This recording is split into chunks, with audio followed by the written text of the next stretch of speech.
Capítulo 11. Bajo cero. Habían pasado varias horas desde que Wakto se había dormido y finalmente estaba despertando. Un poco mareado y confundido, miró alrededor y se percató que no se encontraba en el refugio de los trandosanos. Con solo unos segundos, fue capaz de reconocer que estaba en la cabina médica de la Kestrel Nova. De un brinco, aterrizó con torpeza sobre la cubierta de metal mientras se restregaba los ojos, aunque se fue de inmediato al baño para asearse un poco y poder refrescar su rostro. Solo cuando pudo salir del estado soñoliento en el que se encontraba, pudo percatarse que estaba todo sudado. El calor dentro de la nave era insoportable y eso lo estaba irritando un poco. Se vistió rápidamente y se dirigió al puente de mando. Al llegar, se quedó deslumbrado mirando hacia las ventanas, viendo el hipnótico patrón que dejaba la luz al ser atravesada a gran velocidad. Sin embargo, las franjas luminosas eran más lentas que lo que el Lurmen recordaba. El puente era bastante grande, con capacidad suficiente para que 6 tripulantes pudieran permanecer de pie sin estorbar la tripulación de vuelo que contaba con 4 miembros y un capitán. Sin embargo, los asientos frente a los paneles de control estaban vacíos, y el único asiento ocupado era el del capitán. Ícaro yacía sentado sobre el enorme asiento. Su brazo izquierdo estaba conectado a una terminal mediante un largo cable mientras tecleaba sin parar en un panel de control con su mano derecha. Sin embargo, notó la llegada del Lurmen de inmediato. Dormiste más de lo calculado. ¿Cuánto tiempo estuve dormido? 16 horas, 34 minutos y 42 segundos. Vale. No había que ser tan preciso. Decía mientras se sentaba frente a uno de los paneles de la cabina. ¿Por qué el sistema de refrigeración no funciona? Dijo tras presionar varios botones sin resultado. No puedo responder a esa pregunta. El sistema de enfriamiento y refrigeración no responden desde la cabina de mando. ¿No revisaste el problema? Como puedes ver, estoy pilotando personalmente la nave. No puedo abandonar el puesto de mando, por lo que no he podido revisar. Además, con el sistema de refrigeración desactivado, desconozco el estado de la temperatura de los hiperpropulsores. Ahora viajamos a la velocidad mínima de hipervelocidad por precaución. Si no se activan los sistemas, tardaremos una semana en llegar a nuestro destino. ¿Una semana? Exclamó en shock. No. Revisaré el problema de inmediato. El Lurmen abandonó la sala de mando y se apresuró a resolver el problema con la refrigeración, lo que permitió a Ícaro seguir analizando datos en la computadora. Pasaron al menos 20 minutos, cuando Wakto regresó a la cabina de mando, con manchas de fluidos azules por todo el cuerpo. Listo. Una de las tuberías estaba obstruida. Debería funcionar con normalidad. Intenta reiniciar el sistema. Dijo mientras se desplomaba sobre una de las sillas cubierto de sudor. Ícaro asintió con la cabeza y se puso manos a la obra. Con un simple comando que envió por el cable que tenía conectado a su brazo, se pudo escuchar un sistema encenderse en la nave generando un muy leve ruido persistente, pero nada grave. El aire frío comenzó a salir de las esclusas, y Wakto pudo disfrutar de la sensación refrescante. Esto está mejor. Con el sistema de refrigeración restaurado, Ícaro pudo aumentar la velocidad de vuelo, reduciendo el tiempo de viaje en apenas 18 horas. Por cierto, ¿a dónde vamos? Nos dirigimos al planeta de Nelvan. ¿Nelvan? ¿No es esa una roca congelada? ¿Qué haremos allí? Que yo recuerde, ni siquiera la guerra entre la Confederación y la República llegó a tan desolado planeta. Eso no es del todo cierto. Años atrás hubo un pequeño conflicto entre ambas partes. La Tecno-Unión probaba una tecnología de control climático en el planeta, pero una fuerza de la República intervino y el experimento fue destruido. Sin embargo, los registros no tienen mucha información del incidente, ni de sus causas ni consecuencias. Después de eso, nadie más volvió al planeta.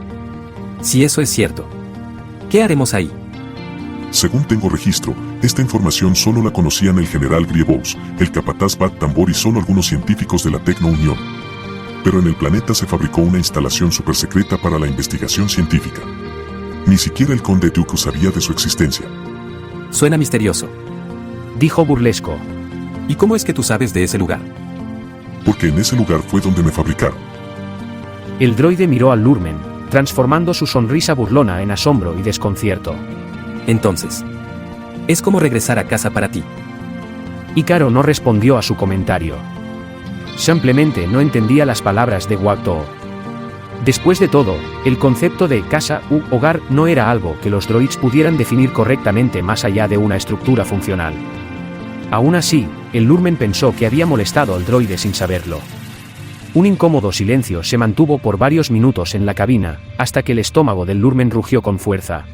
Tranquilo, amiguito. Se daba palmaditas sobre su estómago. Las raciones están en la cocina. Antes de llegar a la bodega de carga. Creo que tomaré un par. Bueno. Veo que no puedo hacer mucho por aquí, así que comenzaré a ensamblar a los droids. Sin activarlos. Puso mucho énfasis en el final. El viaje fue bastante largo, aunque ninguno de los dos tuvo tiempo de aburrirse demasiado. Mientras destinaba las funciones mínimas para mantener el curso de la nave, Ícaro se dedicó a analizar todos los datos que pudo recuperar de la computadora central de Migeeto. Buscaba alguna pista o algún detalle que le revelase la situación de la galaxia justo antes que el planeta fuese aislado, pero lo único que pudo decodificar fueron archivos que revelaban un oscuro pasaje. Archivos de cientos de Jedi siendo masacrados por los hombres que los seguían, confirmando lo que Hwag-Too le había comentado. Por otro lado, Hwag-Too se dedicaba a tratar de ensamblar los droids que había podido recuperar en el refugio pirata. La mayoría podía ser clasificado como chatarra, pero el Lurmen estaba convencido de poder arreglar a cada uno de ellos. Las piezas correspondían a 4 droids modelo B1 y un droide modelo B2.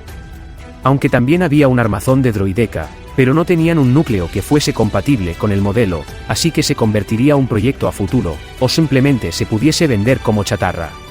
Con mucha paciencia e ingenio, el Lurmen fue ensamblando cada droide con precisión y detalle. Si bien la galaxia consideraba a los droids de combate como inútiles, la verdad era que en su interior se escondía una precisa maquinaria que debía ser tratada con mucho cuidado. Usando múltiples herramientas como soldadores, calibradores y muchas otras, las partes droid se fueron acoplando unas con otras. La inventiva de Lurmen le hizo recurrir a piezas sueltas que pudo encontrar como pequeños conductos o cables que debía cambiar del original, pero en poco más de 2 horas de trabajo, el Lurmen había podido completar el ensamblaje de la primera unidad B1. Hwag-Too estaba eufórico con su logro y no podía esperar para encenderlo y apreciar el fruto de su esfuerzo. Sin embargo, las palabras de Ícaro advirtiéndole sobre lo peligroso que sería hacerlo le daban vueltas en su cabeza, así que prefirió abstenerse y continuar ensamblando el resto de droids. Para cuando finalmente salieron del hiperespacio, el Lurmen había ensamblado los 4 droids B1 y estaba a la mitad de ensamblar al droide B2. Este último era más complejo, y sus piezas eran diferentes, lo que le supuso al Lurmen todo un desafío, pero nada que no pudiese completar. Salimos del hiperespacio. En 5 minutos alcanzaremos la órbita de Nelvaan. Habló por los altavoces de la nave. Hwag-Too asomó la cabeza de abajo del droide B2 en el que estaba trabajando al escuchar la voz de su compañero. Rápidamente se puso de pie, dejó las herramientas de lado y se dirigió a la cabina. Así que eso es Nelvaan. Cielos. Sí que parece una bola de hielo. Dijo al entrar en la cabina y ver el planeta por las ventanas. Sí. Estamos a punto de entrar en órbita. Aterrizaremos en... El droide dejó de hablar cuando miró al Lurmen. ¿Qué? Preguntó confundido. Creo que deberías limpiarte la grasa y los fluidos antes de bajar de la nave. Oh. ¿Qué ocurre? ¿No quieres que ensucie tu refinado laboratorio? Dijo con tono burlesco. Eso es irrelevante. Pero al entrar en contacto con las bajas temperaturas del planeta, probablemente esos aceites y líquidos se congelarán sobre tu piel. Incluso puedes perder parte de tu pelaje si te descuidas. La burla desapareció del rostro del Lurmen, quien corrió a darse un baño lo más rápido que pudo. Si bien las condiciones del clima en Nelvaan no eran tan extremas como cuando los enfrentamientos entre la República y los separatistas, las temperaturas del planeta eran naturalmente bajas. A veces soplaban fuertes vientos, levantando finas cortinas de niebla y nieve que dificultaban divisar la superficie del planeta. Afortunadamente, Ícaro tenía control total de los sensores de la nave, y podía maniobrar sin problemas hasta aterrizar en una explanada. La Kestrel Nova descendió lentamente mientras sus turbinas removían toda la nieve sobre la superficie revelando la sólida roca. Finalmente, el tren de aterrizaje se afianzó estabilizando la nave, y tras varios minutos, la compuerta que se encontraba justo debajo de la cabina se comenzó a abrir lentamente, revelando a Ícaro y a Hwag-Too, quien portaba un grueso abrigo para cubrirse del frío. Uf. No me siento las manos y creo que mi cola no aguantará mucho. ¿Primera vez que experimentas el frío? Puedes apostarlo. Tanto Migeeto como mi planeta natal eran bastante cálidos. Debo admitir que no es una sensación agradable. Entonces no perdamos tiempo. El singular dúo salió de la nave cargando un largo y grueso cable que parecía estar conectado al interior de la Kestrel Nova. Se movían con mucha torpeza mientras sus pies se enterraban en la nieve, sobre todo el Lurmen, a quien solo se le podía ver la parte superior de su torso. ¿Se puede saber para qué es esto? Si han pasado 5 años, es posible que aquí haya sucedido lo mismo. Aunque el Lurmen no sabía a lo que se refería, siguieron caminando hasta llegar a lo que parecía una pared de roca y hielo en una de las laderas de la montaña. ¿Qué se supone que es esto? ¿Tenemos que escalar? No todo es lo que parece. Las palabras del droide dejaron al Lurmen algo confundido, pero cuando Ícaro golpeó la pared la confusión se convirtió en asombro. A diferencia de lo que se podía esperar, el puño de Ícaro produjo una serie de sonidos metálicos sobre la pared. Algo que simplemente parecía imposible. El droide se agachó y arrancó un fragmento de hielo, revelando un panel de control escondido sobre la ladera de la montaña. Como era de esperarse, el panel de control no tenía energía, pero esta vez estaba preparado. El droide conectó el cable al panel y le ordenó al Lurmen volver a la nave y encender los motores. Con suerte, la energía de la Kestrel Nova sería suficiente para activar el mecanismo de la entrada. Y así fue. A los pocos segundos de encender la nave, el panel de control volvió a iluminarse. Ícaro no perdió un segundo e ingresó los códigos para acceder al laboratorio. Cuando el panel confirmó los códigos, un fuerte estruendo sacudió el suelo, haciendo que incluso algunos fragmentos de hielo cayesen peligrosamente sobre el droide, pero afortunadamente, este pudo esquivarlos. La ladera de la montaña comenzó a abrirse, revelando un enorme portón metálico de 4 metros de altura, que daba acceso a un largo y oscuro pasillo que se extendía al interior de la montaña.